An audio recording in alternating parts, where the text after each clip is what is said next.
Qu'est-ce qui vous rend vert de rage? Pédophilie, touriste sexuel.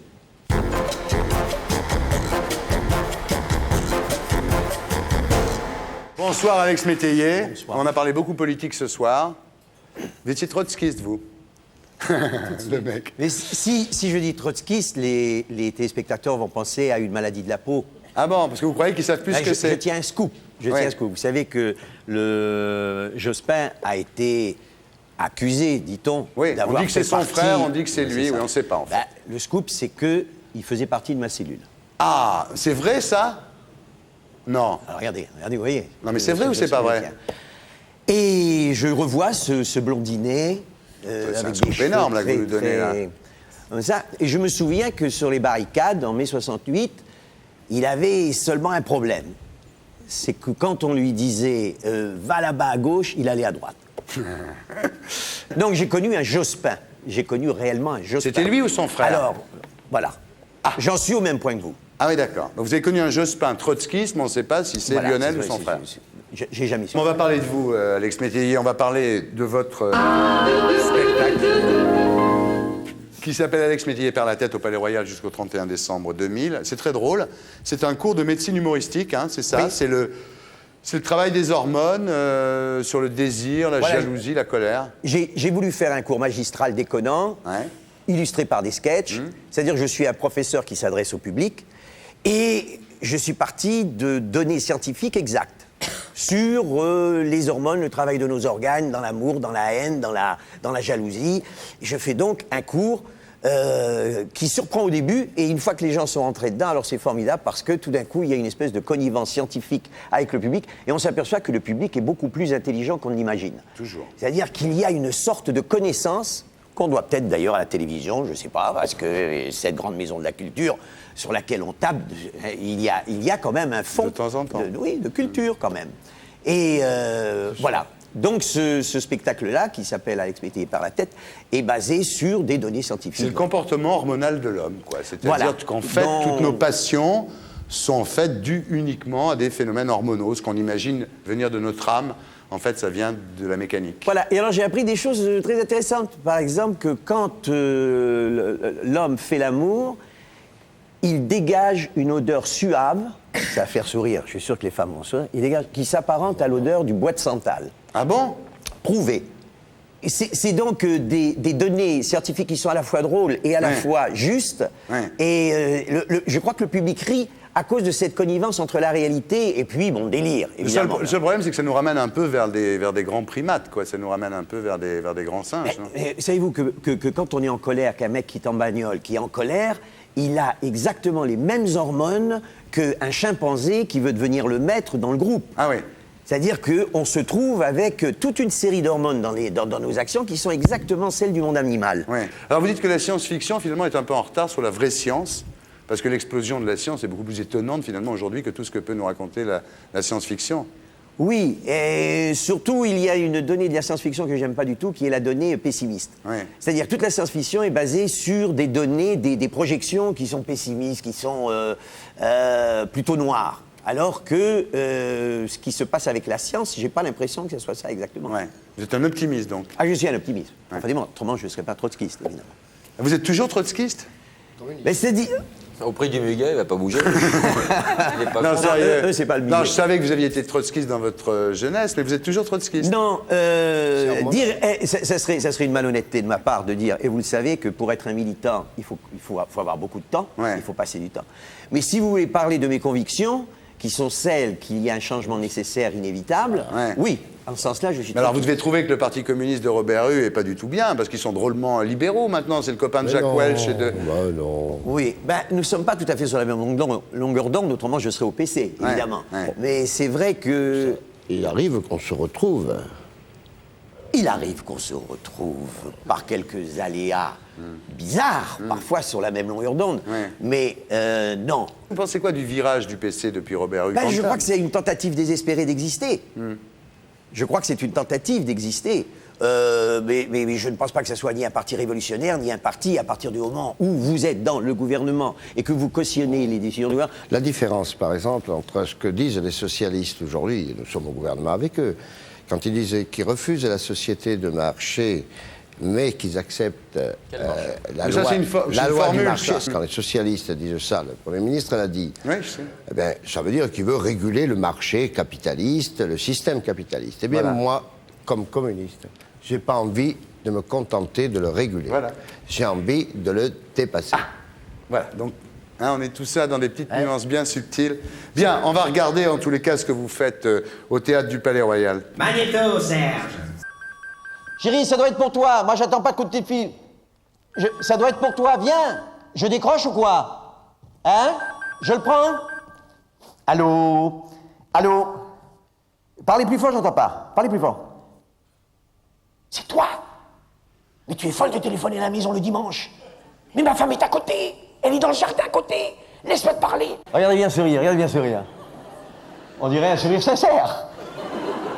C'est du faux. Je te signale en particulier que jeudi, je passe une visite médicale dans le quartier de l'Étoile. Je serai libre jusqu'à 16h. On pourrait se retrouver chez Marcel. Essaie d'avoir la clé. Si tu n'as pas la clé, essaie d'avoir la clé du chirurgien Jacqueline et laisse un message sous paillasson de chez Marcel. Et vous vous rendez compte que ce sourire fait fonctionner 14 muscles, tous ensemble. Ah oui, ensemble. Il suffirait qu'un seul n'obéisse pas pour que... Ah, bonjour. Je voudrais remercier monsieur le député maire de Joie-la-Ville qu'il a fait installer une usine de traitement de déchets nucléaires au village. Il faudrait également que tu me trouves un costume civil et des papiers. Observez un homme qui rencontre un vieux copain qu'il n'a pas vu depuis des années. Alors là, on peut dire qu'on est à la limite de la débilité.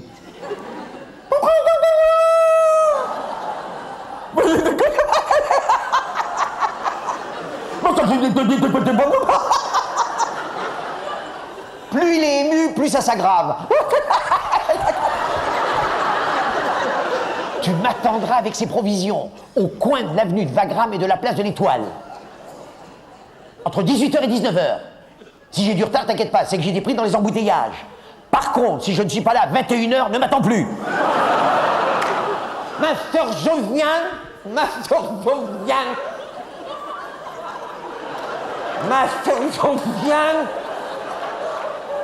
elle a changé de peau 3 fois. Me foutront.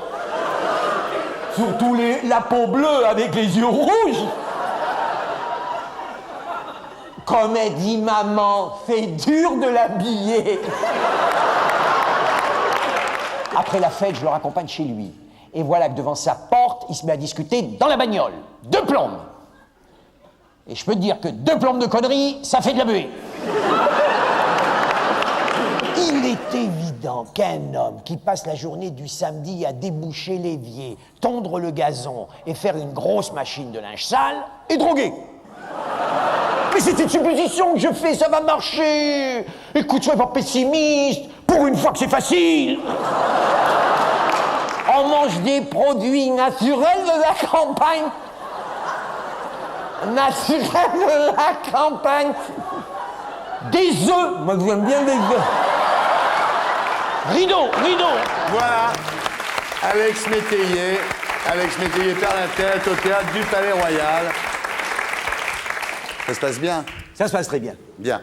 Alors vous aussi, donc je disais depuis le début de la soirée, on est avec des fils de militaires. Il y a vous, il y a Charles Berling. Vous, votre père, il était radio-navigant, lui. Oui, il était radio-navigant et c'était un personnage assez extraordinaire Ah oui. puisqu'il était à la fois ce militaire Ouais. et il était à la fois cet homme de théâtre Ouais. qu'il a toujours fait au noir, puisqu'en Voilà. tant que militaire, il n'avait pas le droit de C'est faire de insensé, cette théâtre. histoire. Et j'ai toujours connu mon père en Algérie, quand on était à Alger, Blida, Constantine.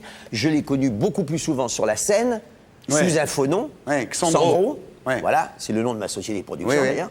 Je l'ai beaucoup plus connu comme ça que au poste de pilotage. Ouais. C'est-à-dire que c'était un homme assez extraordinaire qui a réussi à mener une carrière double pendant toute son existence. Alors c'est lui qui vous a donné le virus du spectacle, de la musique, évidemment, hein, parce que vous alliez avec lui, il vous emmenait avec lui. Oui, donc vous étiez là. je oui, crois et que tout la ça. première représentation que j'ai faite, je devais avoir 10 ans et je l'ai fait pour des militaires Ouais. qui partaient en campagne. Ouais. Alors, vous débutez, on va pas raconter toute votre vie, mais enfin, parce que on a déjà fait celle de Dave ce soir. Tellement plus important.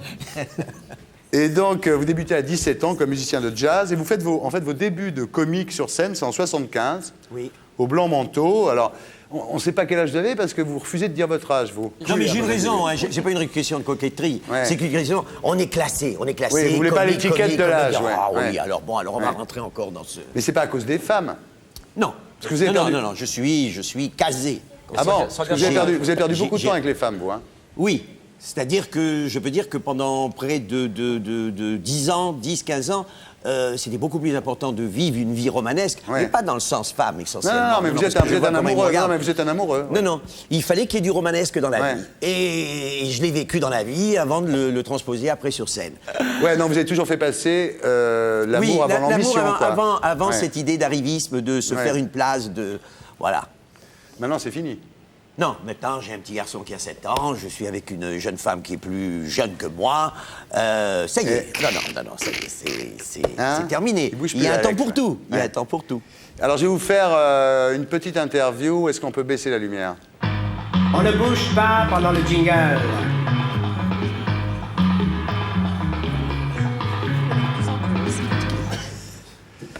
Laurent Baffy ne sera pas là la semaine prochaine. Bien. Alors, c'est 4 questions. Qu'est-ce qui vous rend vert de rage? Pédophilie, touriste sexuel. Qu'est-ce qui vous rend rouge de honte? Quand je me marre en scène, c'est-à-dire quand moi-même, Ouais. faisant un spectacle, je suis pris par le rire d'un spectateur.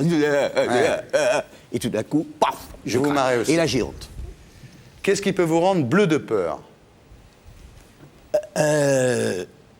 Être reconnu dans la rue par un raconteur d'histoire qui m'entreprend, et je vous parle d'une histoire arrivée, c'est-à-dire Beaubourg, Odéon, Ouais. avec un mec. Alors, c'est un type qui rentre dans un café, Ouais, il était au bar. Et alors, l'autre histoire, c'est. Ça vous fait Alors, peur. ça, c'est ma terreur. Ouais. C'est ma terreur. Qu'est-ce qui Tu vous connais rend... celle du pêcheur qui dit à Gasso, retire ta gaule. Qu'est-ce qui vous rend rose de bonheur? Mon petit garçon. Clément. Merci. C'était l'interview Technicolor. Et pour être sûr de ne rien rater de Inarditube, abonnez-vous et mettez un pouce bleu.